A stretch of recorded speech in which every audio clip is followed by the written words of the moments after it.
He said, Geri, I think we need to get you to the hospital because you're having a heart attack. I didn't believe him.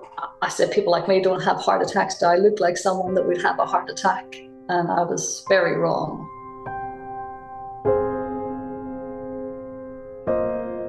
I've always been an active person. I worked in the city. I thrived in working under pressure. I have no family history of cardiac problems. The birth of my son was a normal delivery. Everything was fine. The day of my SCAD, my family were visiting and I was making tea. I had a sudden pain in my chest. First, I thought it was digestive. I'd eaten something too quickly. But over the course of several hours, it started to build, and also the pain in my back and my arms. And I started vomiting. I started to not be able to breathe. It was like a crushing pain on my chest. And so I called 111 so they could tell me I was okay.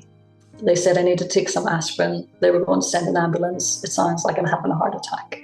So the paramedics arrived. My ECG was normal and my blood pressure was normal. And he said, but you're in severe distress and it's above my pay grade to make this life or death decision. We need to take you to the hospital and get some blood tests to rule things out.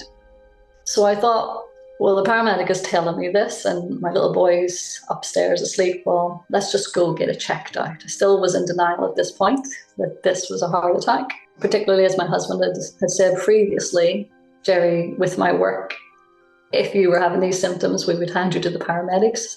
He's a firefighter. I told him not to be stupid. Why would I be having a heart attack? But I was fearful of my baby, so therefore I went to get checked out. They said, I doubt it's a heart attack. You don't look like someone that's going to have a heart attack. Luckily, they did do a blood test, x-rays, things like that, chest x-rays.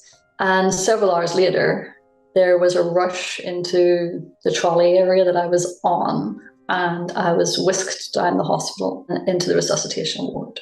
They then subsequently asked if I had taken heroin or cocaine. And I said, no, never had done in my life, and certainly not being a mother. I was absolutely petrified. I couldn't understand how this was happening. I thought they got it wrong. They couldn't work out why this has happened.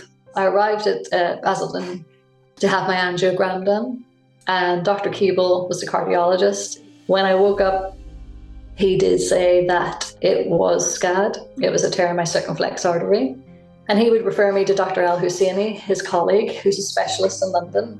It was going to be a 12-month waiting list to see her, the NHS. And thankfully, I had private medical insurance through my employer. And therefore, I saw her privately within a week.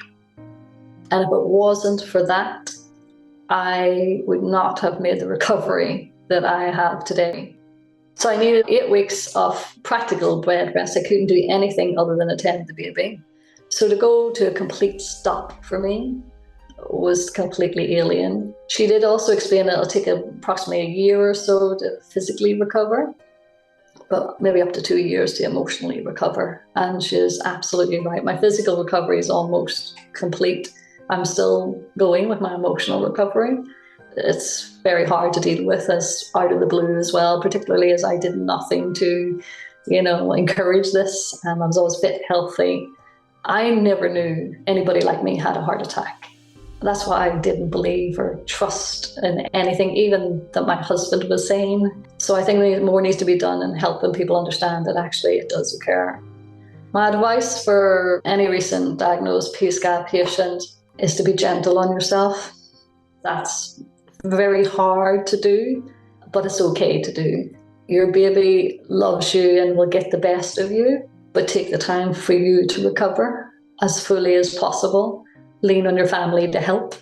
It takes a long time to recover from this anyhow, and you're just a new mom where your life has changed so much.